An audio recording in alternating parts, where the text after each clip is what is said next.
গতকাল সিম্পল একটা recipe try করেছিলাম। আসলে কালকে মনে হচ্ছিল কিছু নতুন ট্রাই করা যাক বা ক্রিয়েটিভ কিছু খাবো, ডেজার্ট। হঠাৎ করে জার কেক খাইতে ইচ্ছে করতেছিল, বাট তখন আসলে গিয়ে আনা পসিবল ছিল না। তো ভাবলাম জার কেক না, এবার জার সেমাই বানাই। বা আমি জানি না আসলে এই রেসিপিটাকে কি নাম দিব। তো কিছু সিম্পল ইনগ্রেডিয়েন্টস দিয়ে আমি কালকে জার সেমাই বানিয়েছিলাম।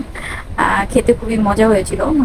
আমি আমার হাজব্যান্ড আমরা দুইজনই ট্রাই করেছিলাম এবং ভালো রিভিউ পেয়েছি। আপনারাও ট্রাই করে দেখতে পারেন যদি কেউ চান যে নিউ কিছু ট্রাই করতে বা একটু ইনোভেটিভ কিছু ট্রাই করতে। সেমাই একই রকম পুরনোভাবে খেতে খেতে বোরিং লাগলে এইভাবে নতুন করে খেতে পারেন। আপনারা যদি রেসিপি জানতে চান তাহলে অবশ্যই কমেন্ট করবেন।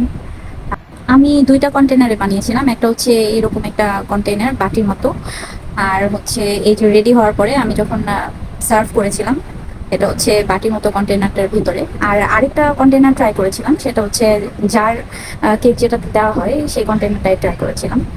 এই যে এখানে দেখা যাচ্ছে জার কেকের কন্টেনারটা রেডি হওয়ার পরে শর্টস নিচ্ছিলাম। একটা কন্টেনার ছিল, এটাতে আমার জার কেক ছিল যেটা আমি খেয়েছিলাম তার আগের দিন। তো সেটা দিয়েই আসলে ট্রাই করেছিলাম, মাথায় আসছিল।